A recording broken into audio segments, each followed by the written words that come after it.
தீபாவளி திருநாள் அன்று தமிழகம் முழுவதும் உள்ள டாஸ்மாக் கடைகளில் 138 கோடி ரூபாய்க்கு மது விற்பனையாகியுள்ளது. இது பற்றிய கூடுதல் விவரங்களுடன் நமது செய்தியாளர் கோகுல்.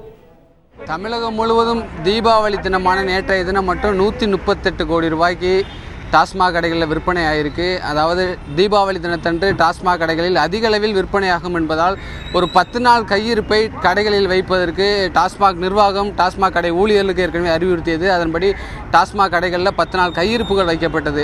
நேற்றைய தினம் மட்டும் 138 கோடி ரூபாய்க்கு டாஸ்மாக் கடைகளில் சேல்ஸ் ஆயிருக்கு. அதே போல் நேற்று முன்தினம் 98 கோடி ரூபாய்க்கும் அதே போல் அதுக்கு முன்தினம் 63 கோடி ரூபாய்க்கும் விற்பனை ஆகியுள்ளது. கடந்த 3 நாட்களில் மட்டும் கிட்டத்தட்ட தமிழகம் முழுவதும் 300 கோடி ரூபாய் அளவுக்கு டாஸ்மாக் கடைகளில் விற்பனை ஆகியுள்ளது. கடந்த ஆண்டு இதே தீபாவளி தினத்தன்று 130 கோடி ரூபாய்க்கு விற்பனை ஆகியுள்ளது. இந்த ஆண்டு அதைவிட ஒரு 8 கோடி ரூபாய் அதிக அளவில் விற்பனை ஆகியுள்ளது.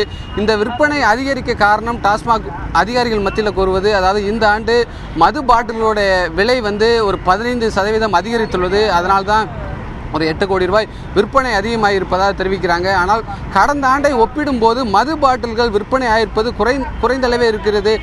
ஏனென்றால் 15% அதிகரித்திருப்பது இந்த ஆண்டு கடந்த ஆண்டை போல் இருந்திருந்தால் 180 கோடி ரூபாய் எட்டியிருக்க வேண்டும் விற்பனை. ஆனால் கடந்த ஆண்டை விட இந்த ஆண்டு விற்பனை குறைவாக இருப்பதாக டாஸ்மாக் அதிகாரிகள் மத்தியில் தெரிவிக்கப்படுது.